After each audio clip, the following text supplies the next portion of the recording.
Kasih karunia dan damai sejahtera Allah, itulah yang memelihara hati dan pikiranmu sekalian dalam Kristus Yesus Tuhan kita. Amin.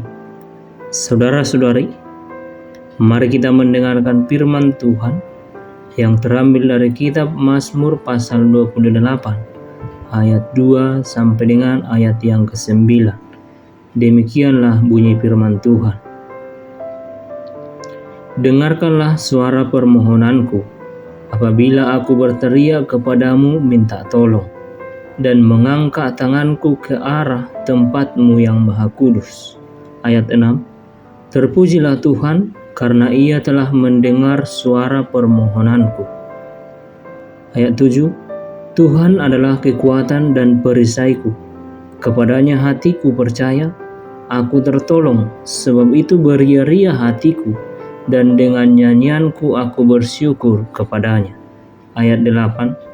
Tuhan adalah kekuatan umat-Nya dan benteng keselamatan bagi orang yang diurapinya. Ayat 9.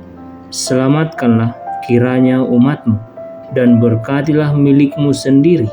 Gembalakanlah mereka dan dukunglah mereka untuk selama-lamanya. Demikianlah pembacaan firman Tuhan. Saudara-saudari, hidup dalam kebenaran sebagai umat Tuhan yang diurapi seperti Daud, jika di tengah-tengah orang fasik, sungguh tidaklah mudah.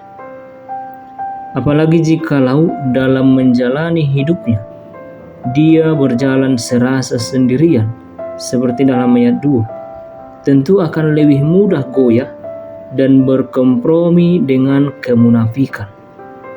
Sesungguhnya hal itulah yang terjadi dan dipergumulkan oleh pemazmur dalam renungan kita hari ini. Bila rasanya pertolongan Tuhan tak kunjung tiba, serasa tangan-tangan orang jahat sedang merenggut jiwa kita yang menuju kepada kebinasaan.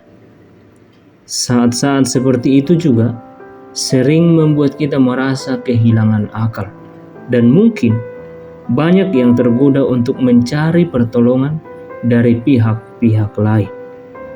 Ketika kesusahan hidup melebihi kemampuan kita, sering kita ragu akan kuasa Allah. Dalam hidup kita, ketika hal seperti itu terjadi, sangat mungkin kita jatuh atau berkompromi dengan para musuh-musuh kita.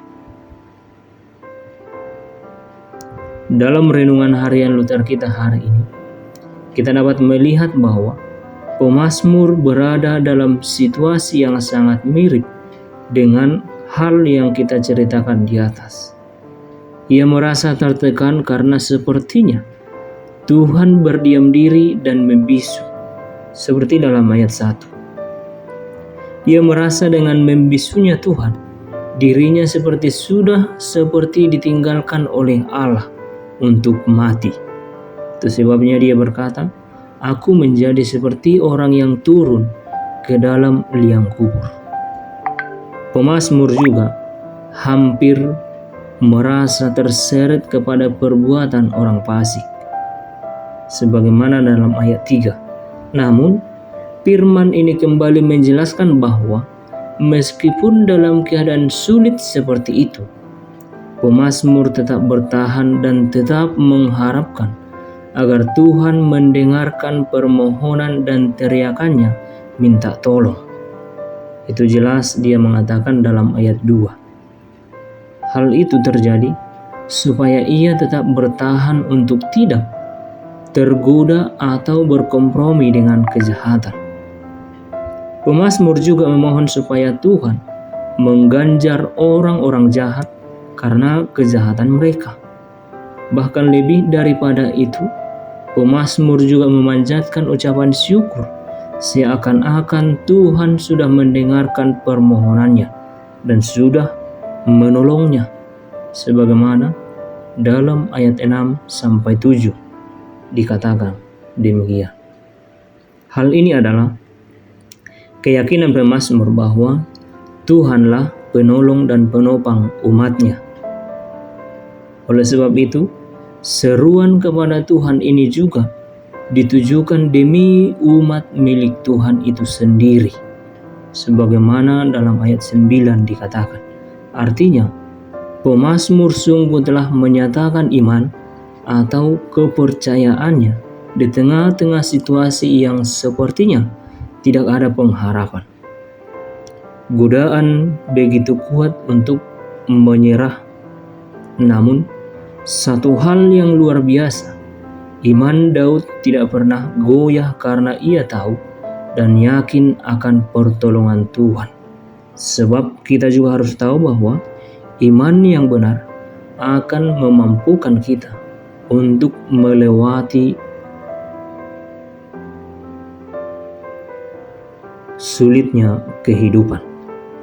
Saudara-saudari, sesungguhnya kita sebagai umat Allah, kita juga dituntut untuk menjadikan Allah sebagai sumber perlindungan kita.